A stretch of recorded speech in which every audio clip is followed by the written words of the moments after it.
Olá, começa agora o programa Transição, a visão espírita para um novo tempo. E hoje, o dia de Páscoa. Que significado tem essa data no mundo, para os cristãos, para os não cristãos? Hoje, para responder a essas e outras perguntas, estamos aqui com a presença do nosso querido Divaldo Pereira Franco. Obrigada pela presença, Divaldo. Muito obrigado, Dama. E a primeira pergunta é essa: qual é o significado da Páscoa para o Espiritismo? Para nós, a Páscoa não tem o significado de outras doutrinas derivadas do cristianismo primitivo. A Páscoa é uma celebração judia, naturalmente evocando a escravidão do Egito, a libertação e o culto em memória daqueles acontecimentos. O fato de Jesus ter experimentado o opróbrio, a humilhação e a tragédia nos dias da Páscoa é porque ela já era bem anterior. Nós evocamos aquela semana trágica, de tanta angústia, com um sentimento de compaixão e um sentimento de ternura pelo Mestre incomparável. Mas para nós não tem um significado religioso, como outras doutrinas do cristianismo atribuem e como os judeus também a consideram. E qual é o significado, então, da paixão, da crucificação, da morte e da ressurreição para o Espiritismo? Para nós espíritas profundamente cristãos, essa semana é a história da tragédia da humanidade, porque ele foi condenado injustamente. Depois da traição de um amigo que lhe era devotado, foi negado pelo seu companheiro de todas as horas e esteve a sós. Nisso há uma lição notável de que o nosso testemunho é sempre pessoal e é sempre solitário.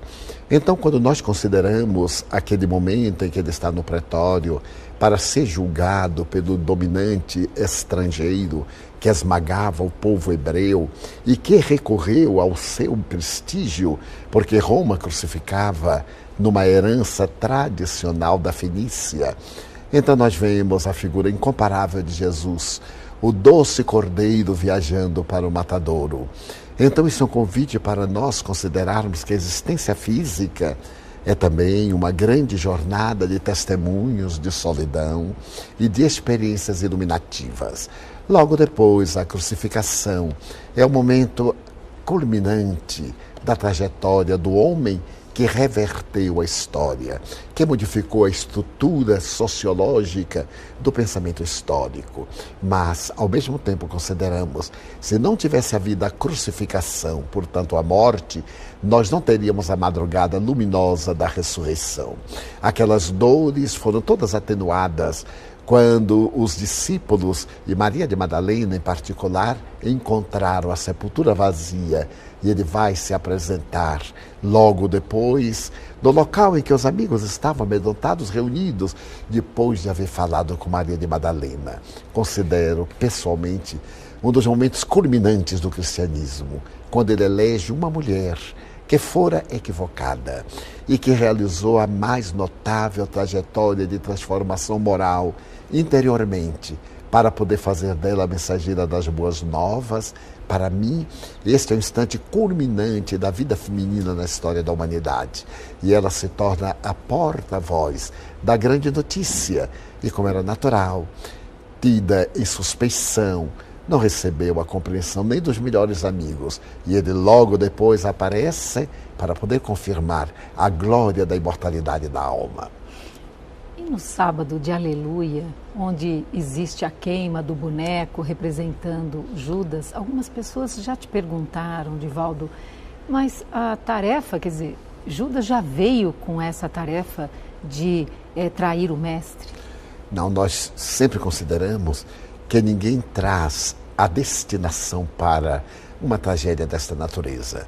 Estava dentro da sua opção, sendo ele possivelmente, do ponto de vista moral, mais fragilizado, segundo uns, segundo outros, considerando que Jesus ia trazer uma revolução à Terra, e ele levou isso ao pé da letra.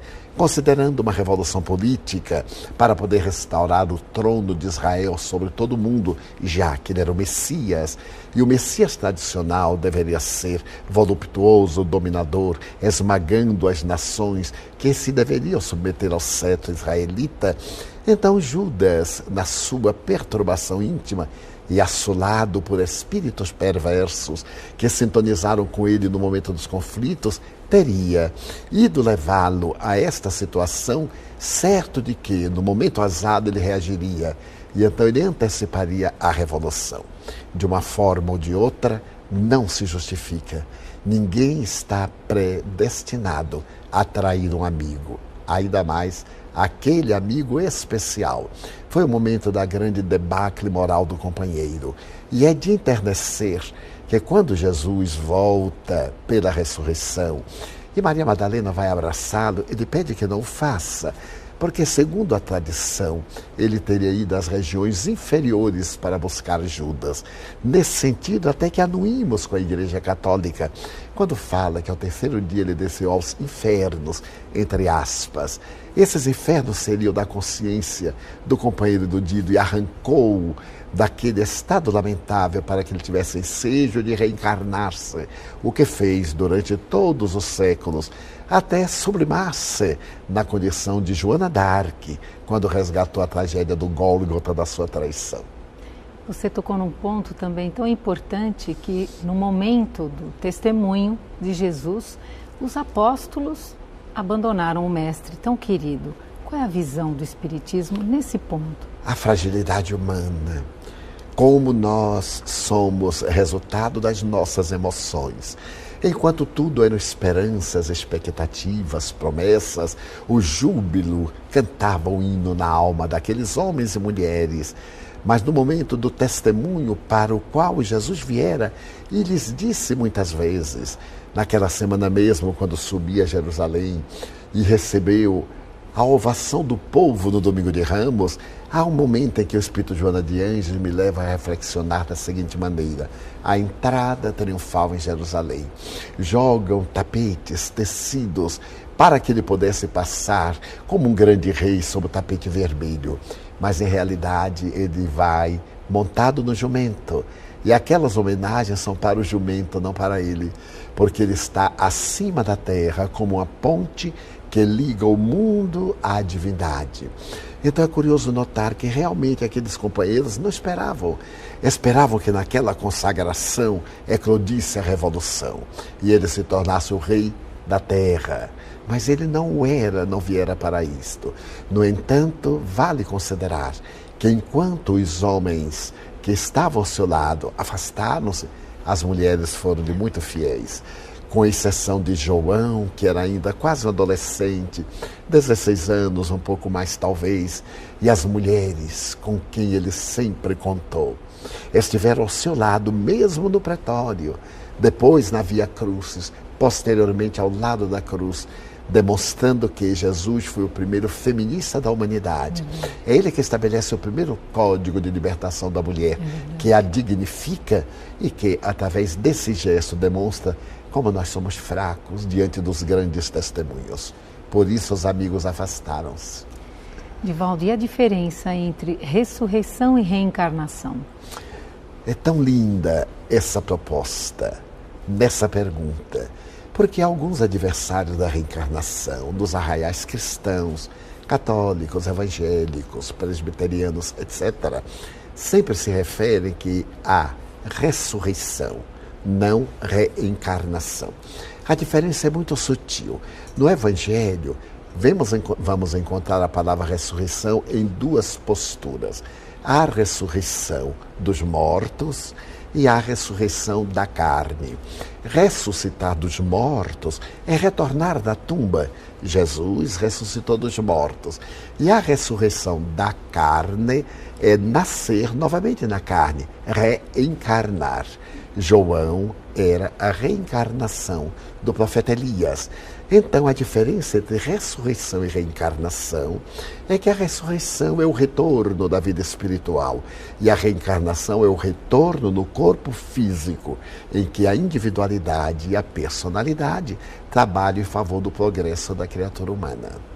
E você se referiu que Jesus teve a sua aparição no domingo a Maria de Magdala e a outras mulheres. Qual a explicação do Espiritismo? Que aparição é essa, Divaldo?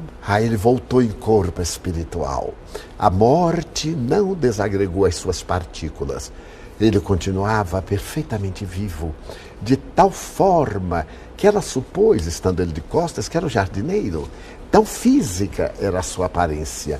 E quando mais tarde Tomé, que não havia participado da primeira aparição e ficou suspeito, magoado, quando ele aparece a Tomé e diz: toca, para que tu vejas que sou eu. E Tomé toca-lhe a chaga entre a terceira e a quarta vértebra do lado direito, que a lança de Longinos havia aberto no seu peito, para poder apressar-lhe a morte, ele que já estava morto. É que a imortalidade da alma oferece-nos o espírito com todas as características da sua última existência planetária. Muitas vezes, mediante a ectoplasmia ou a materialização, tão físico quanto qualquer corpo físico. Nas experiências mediúnicas de Richer, de Crookes, de Lombroso, de Schilling-Notzing, e aqui no Brasil, através de Peixotinho, de Fábio Machado e tantos outros, como do venerando Francisco Cândido Xavier, os espíritos apresentavam-se em corpo somático, de se sentir a temperatura, de medir a pulsação e os batimentos cardíacos. Então volta Jesus em toda a plenitude, para que não se supusesse que era um fantasma, que era uma alucinação. Sou eu. Toca, vê que sou eu. Divaldo, e por que Jesus teria dito a ela, a Maria Magdala, não me toques, ainda não subi ao meu Pai? Porque ele foi às regiões inferiores da terra. E naturalmente o perispírito impregnou-se daquelas vibrações deletérias. Ele podia muito bem manipular aquelas energias, mas ela, ao abraçá-lo, poderia contaminar-se. E ele, ainda não tendo ido estar nas regiões sublimes, não lhe poderia transmitir aquele fluido cósmico superior a que ela estava acostumada. Porque o primeiro passo dele foi o amor a Judas, ao traidor. É esse amor que a mim me comove. Seja qual for o gravame, o amor sublima-o e põe-se acima de toda e qualquer situação. Como diria Buda, a primeira fase é a compaixão, depois a amizade, por fim o amor. Por isso, ele teve o cuidado de deixar que ela, ao aproximar-se, viesse a captar aquelas energias. Aliás, a Igreja Católica tem uma imagem muito curiosa. É bom fazer esse paralelo. Quando no mês de maio, a Igreja diz que no último dia 31 de maio, Nossa Senhora desce ao purgatório e com o escapulário resgata uma alma. É uma simbologia muito bela, porque os espíritos nobres realmente vão às regiões infernais, entre aspas, aos purgatórios, aos umbrais, para resgatar os infelizes que se arrependeram, para aqueles que estão em sintonia agora com o bem e não sabem como dali afastar-se.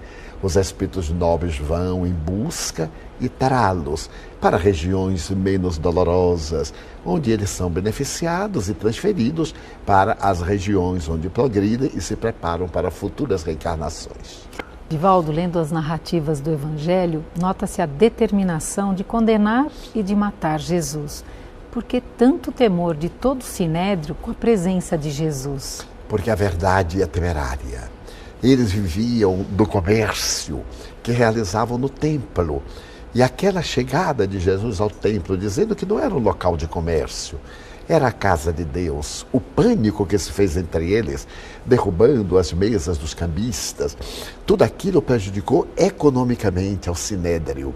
Segundo Giovanni Papini, numa obra belíssima sobre a vida de Jesus, ele faz uma análise da ociosidade dos sacerdotes, dos milhares de sacerdotes que viviam às expensas da exploração do templo.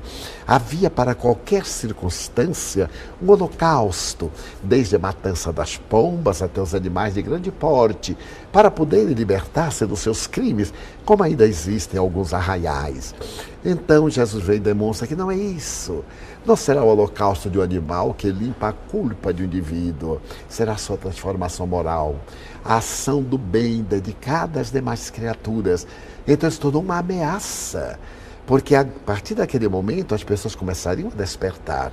E era necessário, primeiro, impedir que esse homem, todo o amor, que estava na situação da verdade, portanto, sem o querer, contra o farisaísmo, a hipocrisia, a dominação arbitrária das consciências, uma governança de natureza venal, como ainda ocorre no mundo, este homem era um perigo. Ele teria que morrer.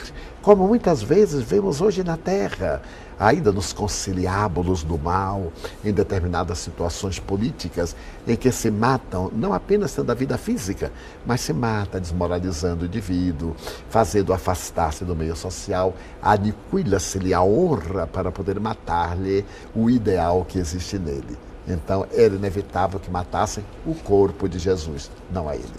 Durante 40 dias, Jesus permaneceu com os apóstolos. E por que esses 40 dias ainda entre nós? Para poder demonstrar que se tratava de uma realidade, a vida espiritual. Se ele houvesse aparecido exclusivamente aos apóstolos, poderia ser suspeito, porque todos o amavam de uma ou de outra forma. Então ele vai aparecer também a 2 viajantes na estrada de Jope, de Emaús, retificando. Ele aparece, dialoga durante o dia inteiro. A posteriori, ele aparece também diante de 500 testemunhas na Galileia. Por isso ele passou todo esse período, ora aparecendo na Galileia, comendo peixe com eles, ora na própria Jerusalém, ora em Emaús, mais tarde em outro lugar, para demonstrar que não se tratava de uma alucinação, como diríamos hoje em termos de psicologia e de psiquiatria, nem também de uma fantasia ou de uma fraude proporcionada por aqueles que acreditavam. Divaldo, e tem também um fato ocorrido com a ascensão de Jesus. Como explica o Espiritismo, quando diz que ia se retirando deles, sendo elevado para o céu? O seu corpo não era material. Estando ali, era um corpo espiritual condensado. Então ele quis demonstrar a sua glória, o poder de que estava investido. E à medida que todos o contemplavam, ele se foi transformando num foco de luz e diluindo a condensação da energia que estava resfriada. Usemos a expressão einsteiniana. Matéria é energia condensada ou resfriada. Com o seu poder mental e a sua capacidade de espírito sublime, ele condensava a energia e diluía. Daí nós vimos, quando ele estava em Nazaré, e que seus irmãos, por parte de pai, queriam atirá-lo no monte, ele desaparece das mãos dos agressores e vai aparecer na Galileia. Portanto, ele manipulava esse corpo com muita facilidade mental. Daí ele vai desagregando e em espírito ele volta à morada celeste, por falta de outra palavra, volta à plenitude. Divaldo, nós aprendemos dentro da doutrina espírita que se reconhece o verdadeiro espírita pelo esforço que faz, de ser hoje melhor que ontem, amanhã melhor que hoje. Essa é a verdadeira, o sentido da Páscoa, da transformação do homem velho no homem novo? Eu acredito que sim. Essa definição de Allan Kardec é tão profunda e tão exata que sensibiliza. Quando mais tarde, no Evangelho segundo o Espiritismo, fala o homem de bem e o verdadeiro espírita, nós vemos esse esforço que todos, cidadãos, femininos e masculinos, deveremos empreender para sermos cada dia melhor. Não será de um golpe. E na visão espírita, a mim me sensibiliza a colocação sábia de Allan Kardec. Ele não disse que o espírita já é perfeito, mas é aquele que está esforçando-se. A Páscoa é essa proposta de transformação. O mundo novo, para o judeu, era a saída do cativeiro, a liberdade. Para o cristão de outras denominações religiosas, é toda a evocação dos dias dolorosos de Jesus, mas também das alegrias incomparáveis da ressurreição. Para nós, é esse trabalho de renovação interior incessante, porque sempre podemos ser melhores graças às experiências anteriores. E essa renovação, por onde ela pode se iniciar? Porque muito se fala dentro do movimento espírita em transformação, reforma íntima, enfim. E a reforma sempre sugere uma reforma numa casa. E a reforma numa casa nós precisamos planejar por onde começar, porque senão se transforma numa bagunça muito grande. Então, quando você fala em renovação interior, em reforma e transformação, por onde iniciar? Que sugestão? Uma autoanálise. Fazemos uma análise dos nossos valores ético-morais, das nossas tendências, das nossas paixões, para transformar o vício em virtude. Allan Kardec, em O Livro dos Espíritos, faz abordagem como libertar seu indivíduo do egoísmo. E então, logo, os Espíritos dizem que o egoísmo é a matriz de todos os vícios, mas o antídoto é a caridade, que é a virtude por excelência. Nós, ególatras, pelo fenômeno natural do processo antropossócio-psicológico da evolução, somos herdeiros daqueles atavismos do instinto. Aquele instinto que é um mecanismo de defesa, de preservação da vida, para fugir dos perigos, para a reprodução, para a sobrevivência. Subitamente, esses instintos vão se transformando em tendências, em sentimentos, em inteligência. Mas nós continuamos com eles. A agressividade, o medo, o ciúme, o ressentimento, o ódio, o rancor. Então, qual é o trabalho que deveremos fazer? Relacionar mentalmente quais são as paixões negativas que predominam em nosso caráter e começarmos a trabalhar cada uma delas, cada uma a seu tempo. Psicologicamente, há um programa de transformação moral para melhor. A pessoa deve relacionar os seus defeitos ou imperfeições mais graves e durante uma semana trabalhar aquilo. Ou então começar daqueles menos graves, a chamada mentira branca, a mentira social, que é perfeitamente dispensável, mas que nós nos utilizamos até chegarmos à calúnia. Então, durante essa semana eu vou trabalhar a mentira. Não mentirei. Farei esforço para ser coerente. Mesmo não sou portador da verdade, mas não tenho por que estar procurando escusas mentirosas. Depois, então, vamos procurar a inveja. Por que eu tenho inveja do outro? Porque quando alguém cresce, eu fico magoado e quando alguém cai, eu fico feliz. Porque é muito mais fácil chorar com a dor de alguém do que sorrir com o triunfo de outro. A inveja é um terrível instrumento da degradação humana, filha dileta do egoísmo, porque ele e não eu. Depois o ressentimento. Como temos tendência de guardar lixo mental. Se a pessoa não gosta de nós, isso não nos deve preocupar, porque é problema do outro. Há razões químicas, psicológicas, hormonais, que geram antipatias. E por mais que insistamos, não iremos mudar o status do outro, do ponto de vista emocional. Então, trabalhar nisso, ele não gosta de mim, ok, mas eu gosto dele. Eu sei que eu tenho inimigos, mas eu não sou inimigo de ninguém.